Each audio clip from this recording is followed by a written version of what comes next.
Okay, pag-usapan po natin 10 maagang senyales na may sakit o magkakasakit yung tao. Okay, kung meron kayo nitong 10 ha, ibig sabihin baka hindi tayo ganun ka-healthy. Number 1, lagi kang sinisipon, laging may trangkaso. Buwan-buwan nagkakasakit. I'm sure may kilala kayo sa pamilya nyo o katrabaho nyo, laging may sakit, laging may sipon. Ibig sabihin, konting bacteria, konting virus lang, tinatamaan na siya. Hindi na malabanan ng immune system niya. Ibig sabihin, merong kulang sa katawan niya. Ba't siya laging nagkakasakit? Kulang ba siya sa vitamins? Meron bang kulang na vitamina o mineral sa katawan? Sobra ba siya stress? Mental, emotional o physical problem? Kaya laging tinatamaan ng sakit? O baka may nakatagong sakit na hindi natin alam? Diba? Baka may diabetes pala, may chronic disease, o baka may bukol pala sa katawan. So, yung laging nagkakasakit, hanapin natin bakit siya nagkakasakit. Number 2, may pagdurugo. Abnormal bleeding. Kahit anong bleeding sa katawan. Nose bleeding. O, konting nose bleeding, okay lang. Baka sa init. Pero yung laging dumudugo yung ilong, lalo na kung one side lang dumudugo, pinapasilip natin yan. Chine-check for nasopharyngeal cancer. Pag dumi, may dugo, ayan, nakakatakot yan, di ba? Pag dumi mo, may pulang dugo, pwedeng almoranas lang, pwedeng anal fissure, o pwedeng may colon cancer. Kahit yung dumi na kulay itim, yung itim na parang dinuguan, dugo rin po yun eh. Dugo, naghalo sa acid ng tiyan, kaya nangingitim. Pwedeng may ulcer, may dumudugo yung sikmura. So, any bleeding, kahit sa regla, di ba? Normal ang regla, pero kung yung regla mo masyadong biglang humaba yung regla mo, naging 7 days, di ba? O hindi ka naman dapat reglahin, pero in between, dinudugo ka. O menopause na, o dapat wala nang regla. Tapos dinudugo pa rin, may spotting. O tapos magtalik, may pagdurugo, di ba? Hindi po normal yon. Magpapa-pap smear tayo, pa-check tayo sa OB-GYN, rule out tayo ng mga infection or yung mga cervical cancer, yun ang binabanggit. Any abnormal bleeding. Pag ubo, may plema, may dugo, o hindi rin normal yon, check din yung baga.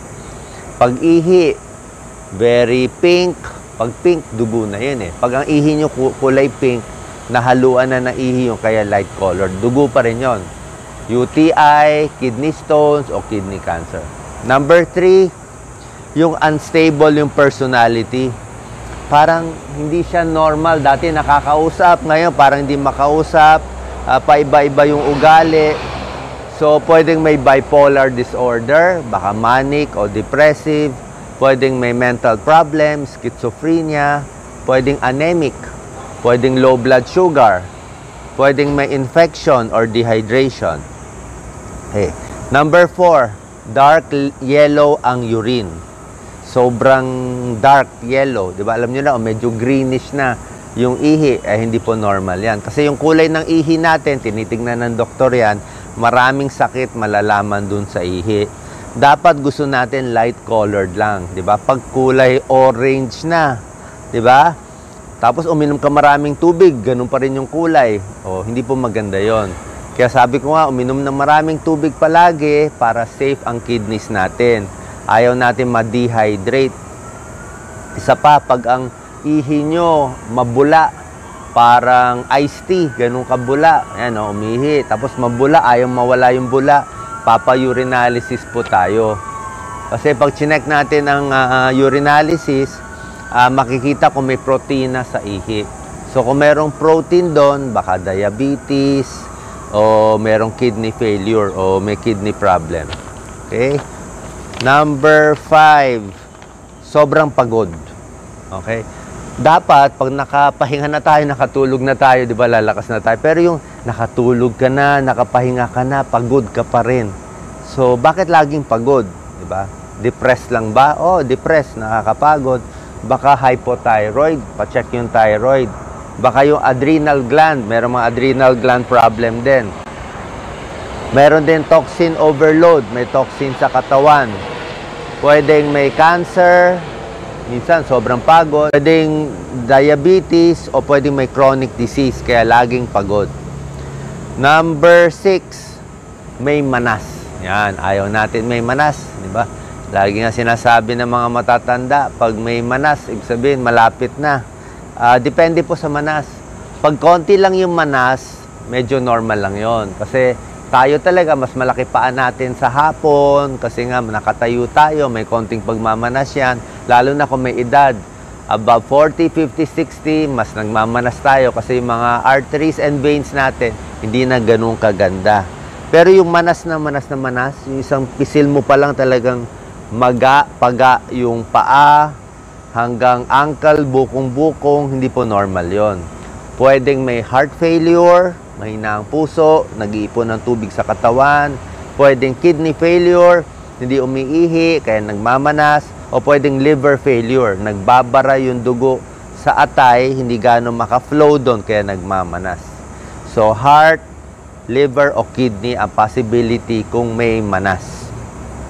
Yun po yung mas seryosong manas. Pero may manas na dependent edema lang sa mga security guard, sa mga sales lady, laging nakatayo, iba po yun. Okay? Next is, laging masakit ang tiyan. Okay?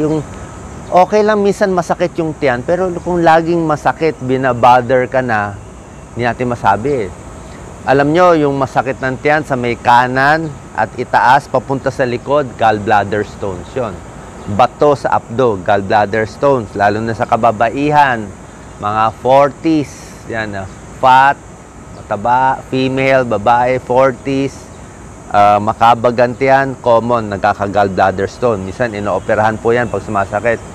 Pag yung sakit sa tiyan, nag-umpisa sa gitna, after 2 days, yung sakit sa gitna ng tiyan, lumipat sa kanan, right lower quadrant sa kanan, at sa ibaba, appendix po yun.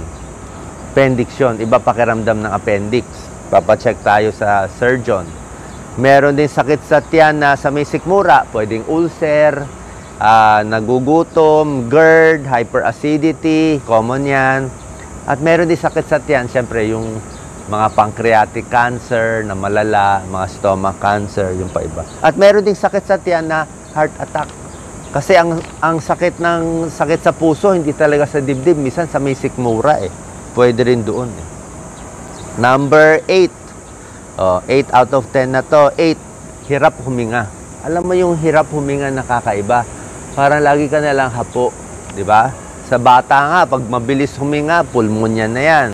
Sa matanda, pag mabilis huminga, pwede mo sabihin, tumatanda lang, kulang sa exercise, baka mataba, o baka nasa mataas na lugar kayo, tapos kulang ang hangin, pwede yon, mainit lang. Pero pag hinihingal talaga, pwedeng may bronchitis, pwedeng may hika, pulmonya, meron ding pulmonary embolism, yung dugo nagbuo ang dugo sa binti, pumunta sa baga, hindi po maganda. Merong emphysema, lakas manigarilyo, kaya hinihingal na. Okay? Pwedeng sakit sa baga o sakit sa puso. So, pag hinihingal, X-ray, tsaka 2D echo ako. Okay? X-ray, 2D echo. Pwede rin hingal na panic attack lang, kinakabahan lang siya. May ganun din. So, yung sobrang hapo, titingnan natin bakit yun. Number 9, nilalagnat. Common na yan. Basta may lagnat, may sakit na yon. Hindi natin pwede sabihin, lagnat lang yan, konting sinat lang. Yung konting sinat-sinat sa hapon, pwedeng tuberculosis yun Yung mga sinat-sinat, pwedeng may cancer yun pwedeng may cancer, mga lymphoma, leukemia. Pero kung mataas-taas na yung lagnat, UTI, pulmonya, meningitis, yun ang mas serious. O endocarditis, may infection rin sa puso. Meron ding lagnat na syempre yung mga virus lang, tonsillitis, viral infection. Ganito na lang rule natin. Pag ang lagnat nyo, lampas 4 days na, pa-check up na tayo. Okay? Dapat hanggang 4 lang. Huwag mo na paabutin ng 5-6 days. Pag sa bata, 2 years old, pababa, 2 araw lang yung lagnat, pa-check nyo na. Bata kasi yun Less than 2 years old. Gusto mo maaga ka doon. Pero kung matanda, pwede pa tayo maghintay 4 days. Last, number 10, na maagang senyales ng sakit, namayat. Okay, lagi ko sinasabi, pag sinabihan na mayat ka, okay lang kung nagda-diet ka. Pero kung hindi ka nagda-diet, namayat, ayaw natin yon. Namamayat, kami mga doktor, iniisip agad, baka cancer. Oo, laging naka-warning yan. Ba't namamayat Hindi naman nagda-diet. Baka may bukol na salbahe sa loob ng katawan na nagpapapayat.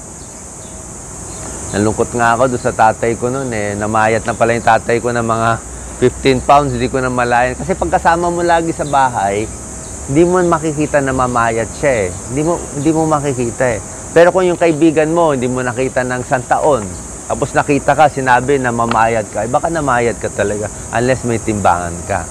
Diba? So, minsan pag tayo sa magulang natin, hindi natin mahalata na mamayat na pala. Kala natin unti-unti kasi, unti-unti. Yung pala, cancer na pala. Na late tayo sa pag-diagnose, maaga mamamatay. So, dapat early yan. Basta timbangin nyo na, namayat ng 10 pounds, check up na. Okay? Other causes ng weight loss, baka depresya, baka hyperthyroid, baka hindi naman cancer, baka diabetes, baka liver disease, o baka may problema sa tiyan. Okay? So, itong mga 10 maagang senyales ng pagkakasakit, mga warning signs to, dapat alerto tayo. Lalo na kung kayo ay 40 years old, 50 at pataas. Sana po nakatulong itong video ko. God bless.